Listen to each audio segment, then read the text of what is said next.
আমি তনুশ্রী চলে এসেছি একটা নতুন ভিডিও নিয়ে। আজকে এখন যাকে নিয়ে কথা বলতে এসেছি সে হচ্ছে না আমাদের ওয়াইটি সুদেবীকে নিয়ে কথা বলতে এসেছি। তোমরা সবাই দেখেছো যে সুদেবী কিন্তু আজকে একটা ভিডিও দিয়েছে এবং সেইখানে সুদেবীর বক্তব্য হচ্ছে সুদেবীর ওপরে এত দিন ধরে কালা জাদু চলছিল।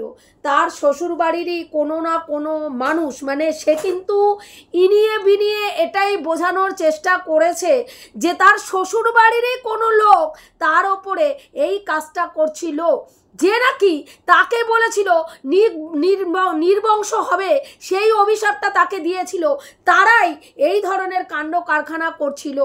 তোমরা জানো কিছুদিন আগে রাত্রি 12টার সময় ওর বাড়ির বাড়ির বাইরে টয়লেট করতে গিয়ে ওর হাজব্যান্ড দেখেছিল একটা পাথরের ওপরে একটা আগুন জ্বলছে, কোনো কাপড়ের টুকরো বা কিছু এরকম জ্বালিয়ে রেখে যাওয়া হয়েছিল। ওটা কাপড়ের টুকরো না অন্য কিছু বোঝা যায়নি, কারণ পুড়ে ওটা মোটামুটি একেবারে শেষের দিকে পুড়ে গেছে, শেষের দিকে একটু পড়ে রয়েছে, ওই রকম বুঝতে পারিনি। কিন্তু সেটা দেখে কিন্তু ওরা ভয় পেয়েছিল এবং সারা রাত টেনশন করেছিল এবং সেটা আমাদের ক্যামেরা বন্দি করে দেখিয়েওছিল।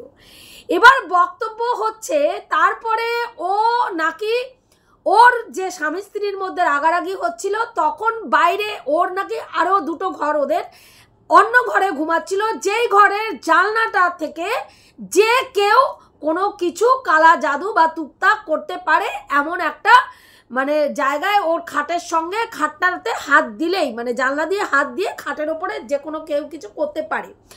এবার ওর হঠাৎ তোমরা দেখেছিলে যে হঠাৎ সারা গায়ে র্যাশ অ্যালার্জি বেরিয়েছিল, চুলকাতে ওর এমন অবস্থা হয়েছিল যে চুলকে ও শেষ হয়ে যাচ্ছিল। এবং সেই জায়গায় ও যখন এই ঘরে এসে ঘুমায় তখন দেখলো ওর চুলকানি পুরো ঠিক হয়ে গেল। তারপরে রাত্রিবেলায় আবার শুতে যাওয়ার আগে পর্যন্ত এই ঘরে ছিল, তখন কিচ্ছু হয়নি। যখন আবার ওই ঘরে গিয়ে রাত্রিবেলায় ঘুমালো 12টার পরে দেখলো ওর সারা শরীর দাগড়া হয়ে গেছে, মুখ টুক একবারে পুরো একবারে চুলকাতে লাল হয়ে গেছে, কেটে যাওয়ার মতন অবস্থা। ওর বর যে নাকি ওর মুখ দর্শন করছিল না, দুজনে আলাদা ঘরে ঘুমাচ্ছিল, সেই বর কনসার্ন হয়ে একেবারে কি বলবো চিন্তাগ্রস্ত হয়ে ওর কাছে এসে বলল, আমি কি এখন তাহলে অ্যাপেলোতে যাব ওষুধ নিয়ে আসবো, এইরকম তোমার অবস্থা, ভয়ঙ্কর অবস্থা, আমি গিয়ে ওষুধ নিয়ে আসি। ও না করেছে, কারণ ও কাউকে নিজের জন্য ব্যতিব্যস্ত হতে দিতে চায় না, ব্যতিব্যস্ত করে না। তাই ও ওর বরকে বলেছে প্যানিক করতে না, আমি দেখছি। তারপরে ও বিছনার চাদর তুলে ফেলেছে, ও বালিশের ওষার ফেলে দিয়েছে, ওর কোলবালিশের ওষারও তুলে ফেলে দিয়েছে। ফেলে দেওয়ার পরে যখন আবার ও বিছনায় ঘুমিয়েছে ওর পুরো অ্যালার্জি ঠিক হয়ে গেছে। সকালবেলায় উঠে দেখছে ও একেবারে সাদা হয়ে গিয়ে ঝকঝকে তকতকে আবার আগের মতন হয়ে গেছে। এই যে গল্পটা শোনালো আজকে, কোন কোন মানুষরা এই গল্পটা আপনারা হজম করতে পেরেছেন আমার কমেন্ট বক্সে এসে একটু লিখবেন। কেন বলছি গল্প, যে ও কদিন আগে কি বলল যে ওর হাজব্যান্ড ওকে বলেছে, বলে ও এটার ছিয়ের মতন কোনো কাজ করেনি, তাই ওর হাজব্যান্ডের সঙ্গে ওর থাকা সম্ভব নয়, তাই জন্য ও বাড়ির থেকে বেরিয়ে এসছে। কোনো একটা কারণে ওদের মধ্যে বেশ কিছুদিন ধরে ঝামেলা অশান্তি, বিগত 2 মাস ধরে ঝামেলা অশান্তি চলছিল। সেই কারণের জন্য ওরা দার্জিলিংয়ে গেছিল কি না এই সমস্যা, ঝগড়া অশান্তিটা যাতে মিটমাট হয়ে যায়, দুইজনের মধ্যে যাতে একটু মাখো সম্পর্ক হয়ে যায়।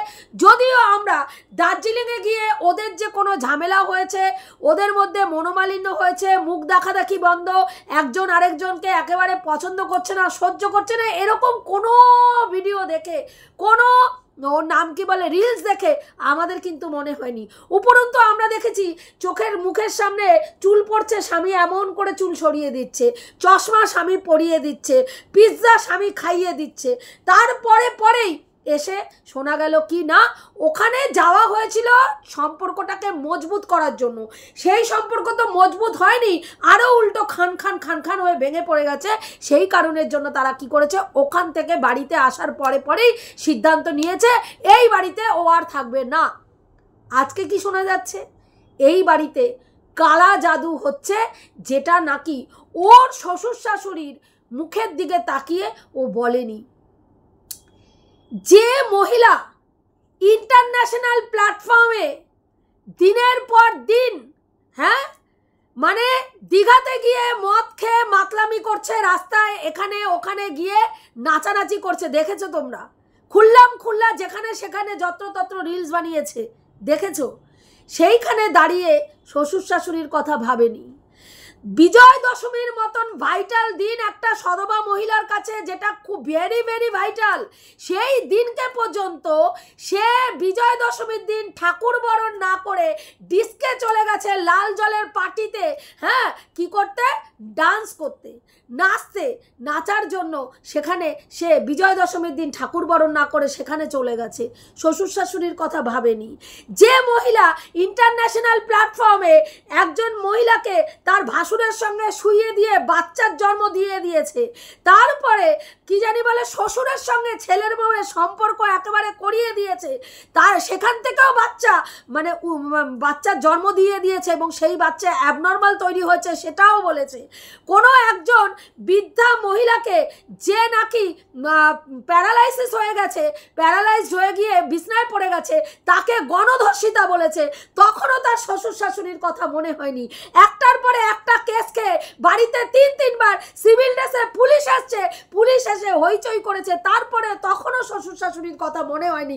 কিন্তু আজকে ভাই বাড়িতে কেউ কালা জাদু করছে, সেটা শ্বশুর শাশুড়িকে জানানোর জন্য, হ্যাঁ, বা শ্বশুর শাশুড়ি জানতে পারবে ভেবে, শ্বশুর শাশুড়ির কথা ভেবে সেটা বলেনি। হাস্যকর লাগেনি আপনাদের? হাস্যকর লাগেনি গল্পটা আপনাদের? আমার কিন্তু ভীষণ হাস্যকর লেগেছে যে ও কি বলতে চাইছে। ওর স্বামী ওকে ছি ডট বলল, হ্যাঁ, তার সঙ্গে কালা জাদুর সম্পর্ক কি ভাই? আজকে স্বামী ও বাচ্চা নিতে চাইছে, ও বলছে আমি বাচ্চা, আমার ব্লকেজ ক্লিয়ার হয়ে গেছে, যেটা ওর সঙ্গে আমারও কথা হয়েছিল। আমি কোনো একটা ব্যাপারে ফোন করেছিলাম ওকে, ও তখন আমাকে বলেছিল যে এরকম ব্যাপার, আমি বললাম, তখন বললো যে হ্যাঁ আমার এটা ব্লকেজ, কিন্তু ট্রিটমেন্ট কিন্তু সাকসেস হয়েছে, ব্লকেজটা আমার দুটোই খুলে গেছে তনুশ্রী। আমি ভীষণ খুশি হয়েছিলাম, বিশ্বাস করুন, ভীষণ ভীষণ ভীষণ খুশি হয়েছিলাম। এবং আমি বলেছিলাম যে যতদিন তুমি প্রেগনেন্ট না হয়ে তুমি এই ব্যাপারটা বলবে না, আগে প্রেগনেন্ট হবে, 5 মাস অতিক্রম হবে, তারপরে তুমি যে প্রেগনেন্ট সেটা তোমার ভিউয়ার্সদেরকে বলো বা সোশ্যাল মিডিয়ায় জানাবে। কারণ তোমার এই বাচ্চা হওয়া নিয়ে অনেক মানুষ অনেক আকথা কুকথা বলেছে, সেইখানে দাঁড়িয়ে যতদিন 5 মাস না হয় প্রেগনেন্সির টাইমটা, ততদিন তুমি কাউকে বলবে না। সেখানে স্ত্রী এতগুলো 12 বছরে বংশধর নিতে পারছে না, সেখানে শ্বশুর শাশুড়ি এবং হাজবেন্ড ফ্যামিলির অন্যান্য মেম্বারদের তো সেখানে সাথ দেওয়া উচিত, হ্যাঁ, নর্মালি তো তাই বলে সাথ দেওয়া উচিত। সেখানে কি এমন কারণ যে ওর ব্লকেজ ঠিক হয়ে গেল, ওর স্বামী দেবতাটি ওকে রয়েছে বাচ্চা জন্ম দেওয়ার ক্ষেত্রে, সেও মানে একদম ঠিকঠাক, এও ঠিকঠাক, তারপরেও বাচ্চা আসছে না, সে বৌমা অন্য জায়গায় গিয়ে বংশধর নেওয়ার জন্য ট্রাই করতে চাচ্ছে। সেটা তো বাড়ির লোকদের, বয়োজ্যেষ্ঠ বলো, তার স্বামী বলো, প্রত্যেকের আনন্দ হওয়া উচিত। সেখানে বাচ্চা নিতে চাইছে, বংশধর নিতে চাইছে, ভাবুন কতটা হাস্যকর ব্যাপার। বংশধর নিতে চাইছে, সেই বাড়িরই বংশধর নিতে চাইছে, যে মানে যারা বংশধর নিতে উৎসাহী নয়, তারপরে বংশধর বাচ্চা নেওয়ার জন্য ও স্বামী ছেড়ে ফ্ল্যাটে চলে আসছে। ভাই বাচ্চাটা কি একা একা উৎপন্ন হবে? বাচ্চাটার জন্য মানে বাচ্চাটা সৃষ্টি হওয়ার জন্য বাবা এবং মা দুজনকেই তো লাগবে, হ্যাঁ, দুজনের সান্নিধ্যই তো কামড়ে ভাই, তারপরে তো গিয়ে বাচ্চাটা উৎপন্ন হবে।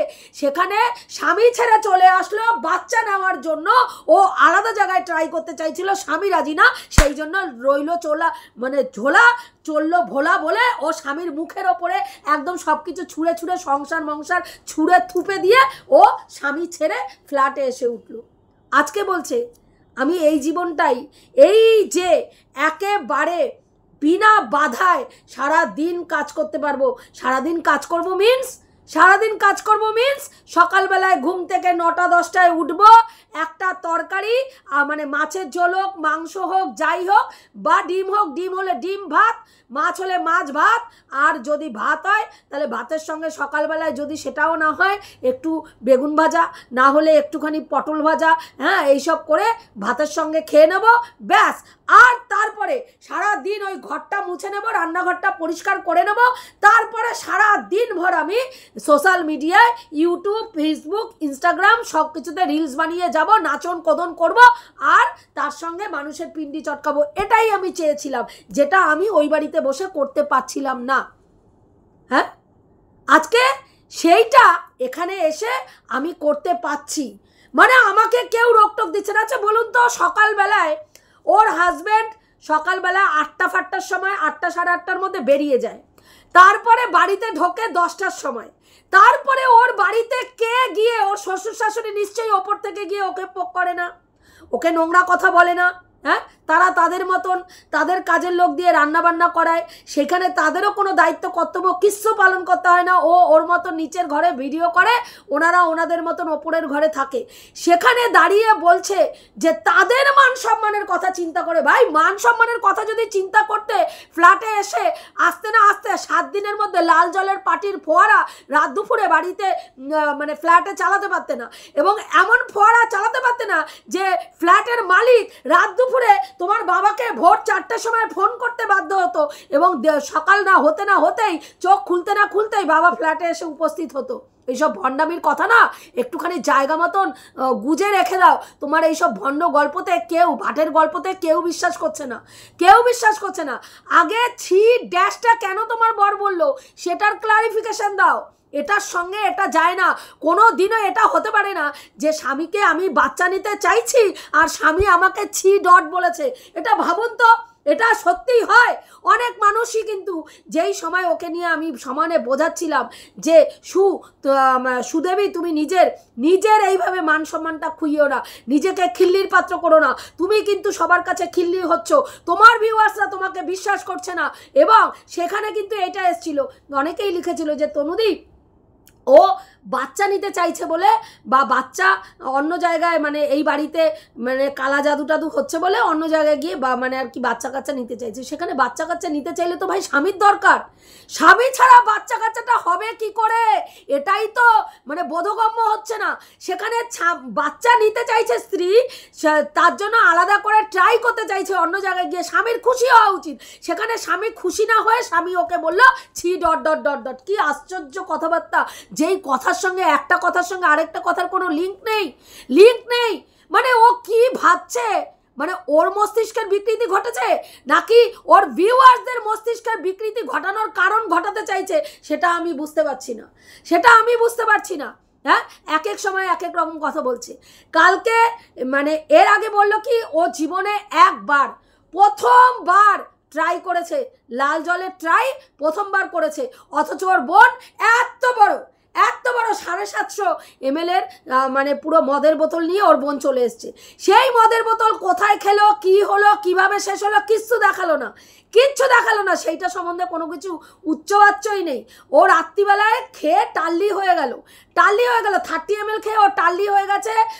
ওখানে ওর বোন ওই রকম মানে মানে ওর বমি হবে এমন ভাব, ও মাথা তুলতে পারছে না, সেই রকম অবস্থায় ওই রকম অসুস্থ একটা মেয়েকে ফ্ল্যাটে একটা পোষ্য সমেত ছেড়ে দিয়ে ওর বোন চলে গেল।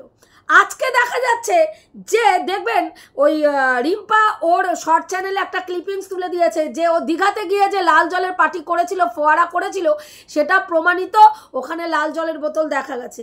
তাহলে বলুন, এইভাবে মিথ্যাচারিতা করে গিয়ে আজকে বলছে যে মহিলা ইন্টারন্যাশনাল প্ল্যাটফর্মে একটা স্কুল টিচারের ছেলের বউ হওয়ার পরে লাল জলের ফোয়ারা জায়গায় জায়গায় করে বেড়াচ্ছে, সেখানে শ্বশুর শাশুড়ির মান সম্মান নিয়ে বিন্দু বিসর্গ সে আগ্রহী নয়। অথচ বাচ্চা নেওয়ার ব্যাপারে তার বাড়িতে কেউ কালা জাদু করছে, সেটা তার শ্বশুর শাশুড়িকে সে জানাতে পারছে না। ভাই, কি হাস্যকর ব্যাপার। তারা যদি জানতো, তারা কি মানে বলতো যে না ভাই তোমাকে কালা জাদু করছে, খুব ভালো ব্যাপার নাকি? এটা বলে বোঝাতে চাইলো যে কালা জাদুটা নিবংশ হওয়ার কথা যারা বলেছে, তার শ্বশুর শাশুড়ির দিকেই পরোক্ষভাবে বা প্রত্যক্ষভাবে না হলেও পরোক্ষভাবে আঙুলটা ওই দিকেই দেখালো না? আপনাদের কি মনে হয়? আমার তো সেটাই মনে হচ্ছে যে ও পরোক্ষভাবে বোঝাতে চাইছে ওর শ্বশুর শাশুড়ি ও যাতে বাচ্চা না হয় সেই জন্য ওর শ্বশুর শাশুড়ি এইসব করছে। হ্যাঁ, সেই কারণে ও শ্বশুর শাশুড়িকে ছেড়ে না জানিয়ে ওই বাড়ির থেকে তাদের ছেলেকে নিয়ে আলাদা বাসা ভাড়া থাকতে চেয়েছিল, এবং যেটাতে ছেলে রাজি হয়নি এবং ছেলে হেসে উড়িয়ে দিয়েছে। ছেলে বলেছে এটা তোমার কুসংস্কার। হ্যাঁ, আজকে দুটো অসুস্থ মানুষকে ছেড়ে তার ছেলে কখনো বলুন তো একটা বয়স্ক মা বাবাকে পুরো বাড়ির থেকে ছেড়ে দিয়ে কখনো তারা অন্য জায়গায় একটা ছেলে, প্রকৃত ছেলে যদি হয় সে পারে কখনো তার বাবা মাকে ওইভাবে ছেড়ে দিয়ে আসতে? তার বাবা মা যথেষ্ট বয়স্ক এবং সেখানে তার শ্বশুরমশাইয়ের একটা শ্বাসকষ্টের অ্যাজমার পেশেন্ট, এইসব পেশেন্ট যখন তখন ভালো খারাপ যখন তখন হতে পারে সে, এবং তার শাশুড়ি মায়েরও যথেষ্ট বয়স। সেখানে দাঁড়িয়ে অত বড় একটা বাড়ির মধ্যে দুটো মানুষকে ছেড়ে তার ছেলে কখনো চলে যেতে পারে? বলুন তো পারে? হ্যাঁ, সেখানে সে চাইছে যে তার মা বাবাকে ছেড়ে ছেলে চলে যাক, নাকি তার মনে হয়েছে তার উপরে কালা জাদু হচ্ছে, সেই কারণে তার বাচ্চা কাচ্চা হচ্ছে না, সে অন্য কোথাও গিয়ে বাচ্চা কাচ্চা ট্রাই করতে চাইছে।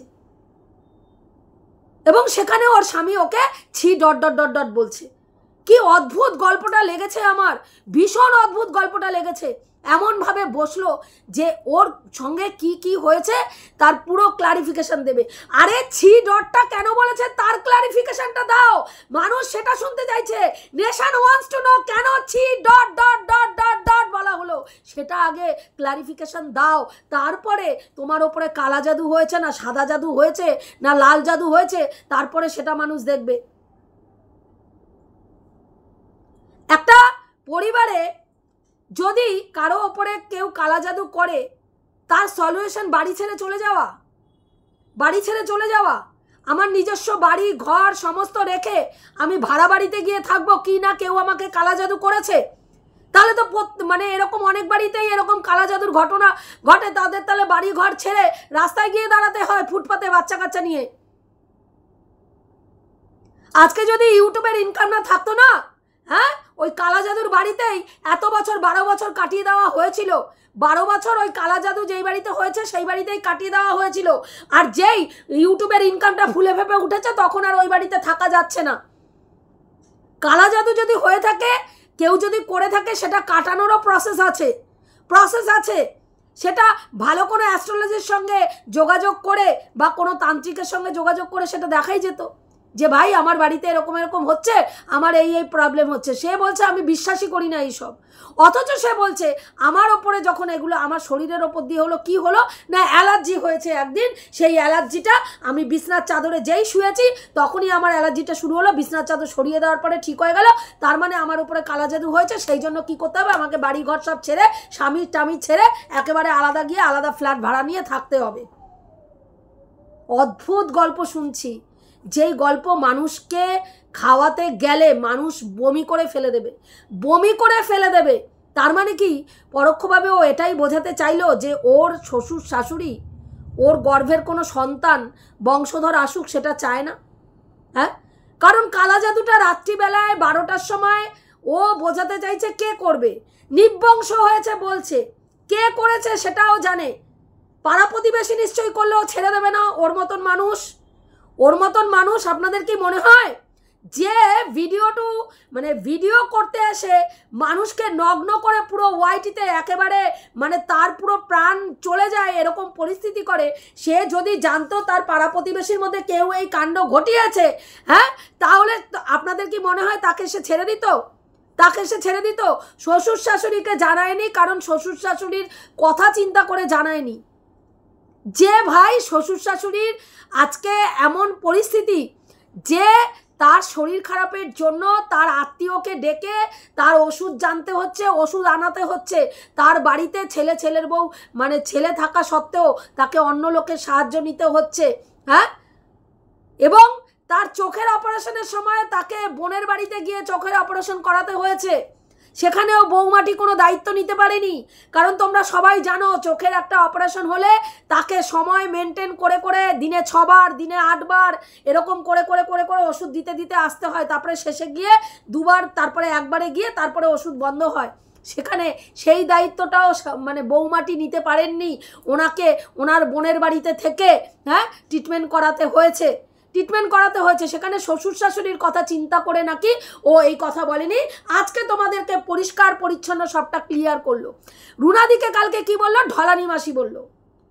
বলছি তোমার মতন ঢলানি মাসি কটা আছে সেটা একটু বলো তো। রুনাদিকে যে ঢলানি মাসি বলছো, আমরা তো রুনাদির কোনো জায়গায় এখনো পর্যন্ত এমন কোনো চ্যাট দেখিনি যে কেউ চ্যাট বের করে দেখিয়েছে যে রুনাদি কোনো পরপুরুষের সঙ্গে ঢলাচ্ছে, রুনাদি কোনো পরপুরুষের সঙ্গে প্রেমপীড়িতের গল্প মারাচ্ছে, কাউকে চুমু দেওয়ার, লিপ কিস করার মানে সিম্বল পাঠাচ্ছে, এরকম তো কোথাও দেখিনি।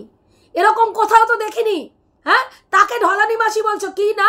কি সে দক্ষিণেশ্বরে গিয়ে প্রফেশনালিজম মেনটেন করে সেখানে একজনকে মানে অপোজিটে তুমি যাদেরকে শত্রু মনে করেছো তাদের সঙ্গে কথা বলেছে। তো ওই পক্ষের অনেকেই, অপর্ণা দিয়েও এসেছিল এখানে রুনাদির সঙ্গে কথা বলতে। আমার ওখানে অনেকে পরিচিত ছিল, জয়া পরিচিত ছিল, আমি কথা বলিনি। যাদের সঙ্গে আমার খুব ভালো সম্পর্ক, অরুন্ধতী দিভাই ছিল যার সঙ্গে আমার ভীষণ ভালো সম্পর্ক, তার সঙ্গে, তারপরে ওর নাম কি বলে, ওই যে নবদার বউ, তাদের সঙ্গে তোমারও আগে আমার পরিচয়, তাদের সঙ্গে আমি কথা বলিনি। নবদার বউ যখন তোমার সঙ্গে কথা বলতে এসেছিল তখন কথা বলেছি। আমি যেচে পড়ে গিয়ে অরুন্ধতী দিভাইয়ের সঙ্গে, জয়ার সঙ্গে, এদের সঙ্গে কথা বলিনি। কিন্তু রুনাদি কথা বলেছে, রুনাদি সেটা করতে পেরেছে এবং এটা রুনাদির কাছে শেখার জিনিস। ভাই কাজের জায়গায় কন্টেন্ট টু কন্টেন্ট, শত্রুতা মিত্রতা, কিন্তু কাজের বাইরে আমরা সবাই কলিগ, আমরা সহকর্মী, আমরা আমাদের মধ্যে একটা সখ্যতা বজায় রেখে চলবো। রাস্তায় দেখলে হাই হ্যালোটুকু করব, দুজনের সঙ্গে দেখা হলে কুশল বিনিময় করব, এটা ভীষণভাবে দরকার এবং এটা আমি রুনাদির কাছ থেকে শিখেছি, যেটা সত্যি শিক্ষণীয়। এই যে চুল ছেঁড়াছেড়ি, খাবলা খাবলি, মাংস, আজকে তুমি বলো না তোমার জন্য আমি দিনের পর দিন একমাত্র ক্রিয়েটার যে চিৎকার করে গেছি তোমার জন্য না ভিউজের কথা চিন্তা করেছি, না আর্নিংয়ের কথা চিন্তা করেছি, আমি তোমার জন্য চিৎকার করে গেছি। এই রিম্পা, এই দীপ্তিদিকে মানে ওরা যেইভাবে তোমাকে অ্যাটাক করেছে আমি সেইভাবে ওদেরকে উত্তর দিয়েছি। আজকে সেই রিম্পার সঙ্গে কিন্তু তুমি সখ্যতা করতে একবারও দ্বিধা করনি, একবার আমাকে জানানোরও প্রয়োজন মনে করেনি যে তনুশ্রী এদের নিয়ে তো তুমি নেগেটিভ ভিডিও করো, এদের সঙ্গে আমি সখ্যতা করে নিয়েছি, সখ্যতা হয়ে গেছে। ওরে বাবা, সেই দিন তখন মানে একেবারে ভালোবাসা মানে ঝরে পড়ছিল। প্রত্যেকটা ভিডিওর মধ্যে রিম্পার প্রশংসায় পঞ্চমুখ, একেবারে সেই লেভেলের প্রশংসা। তারপরে সীমাদিকে নিয়ে পড়লে, যেই সীমাদি তোমার নাকি সে পতিতা, সে একেবারে নরকের কীট, তার নোংরা চরিত্র, সে পরকীয়ায় রত, সে একেবারে জঘন্যতম মহিলা, সেই মহিলা সব কিছু জেনে শুনে তার সঙ্গে দিদি, ওরে বাবা, চরম লেভেলের দিদি ভক্তি শুরু হয়ে গেল। তারপরে কি হলো, দীপ্তিদির সঙ্গেও একটা মোটামুটি যেই পরিমাণে একটা মানে খারাপ সিচুয়েশন ছিল, খারাপ মানে বিহেভিয়ার ছিল, সেই জায়গা থেকে একটুখানি পরিবর্তন হলো। যেই দীপ্তিদি তোমাকে গালাগালি ছাড়া ডাকতো না, সেই দীপ্তিদিও কিন্তু তোমাকে সোনাদীপ ভাই বলা শুরু করলো। তারপরেই আবার 180 ডিগ্রি ঘুরে গিয়ে যখনই তোমার স্বার্থে গা লাগলো, তুমি চলে গেলে সীমাদির মাংস ছিঁড়ে খেতে, সীমাদি পতিতা, সীমাদি অমুক, চলে গেলে রিম্পাকে একেবারে সেইভাবে অ্যাটাক করলে। ভাই, তোমার বিপরীতে যদি তুমি লোককে নিয়ে সমালোচনা করবে, তুমি লোকের গায়ে কাদা ছুড়বে, তুমি লোককে নিয়ে যাতা কথা বলবে, অথচ তোমাকে নিয়ে কেউ নেগেটিভ কথা বললেই তুমি মেনে নিতে পারবে না। ভাই, এটা কি করে চলে? এটা কি করে হয়?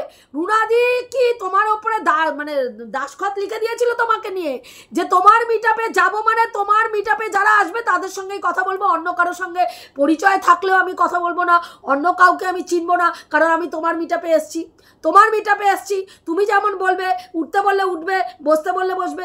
হ্যাঁ, সবাই কি পাপেট? তুমি যেমন ম্যান্ডির পাপেট হয়ে দীর্ঘদিন কাজ করেছো নিজের ইনকামের জন্য, সবাই সেরকম পাপেট হয়ে ইনকামের জন্য কাজ করে না। সবাই পাপেট হয়ে ইনকামের জন্য কাজ করে না। কিছু মানুষ আছে বিবেক মনুষ্যত্বের জায়গায় দাঁড়িয়ে কাজ করে। বুঝতে পেরেছো? যেটা তুমি করো না। তোমার কাছে কন্টেন্ট হচ্ছে পয়সা ইনকাম করা, তোমার কাছে কারোর সঙ্গে মেশাটা হচ্ছে পয়সা ইনকাম করা। যেখানে পয়সার গন্ধ নেই সেখানে তুমি নেই, সেখানে সম্পর্কও নেই। আজকে যেই গল্পটা খাওয়ালে না, সেই গল্পটা কতজন ভিউয়ার্স খেতে পেয়েছে যথেষ্ট সন্দেহ আছে।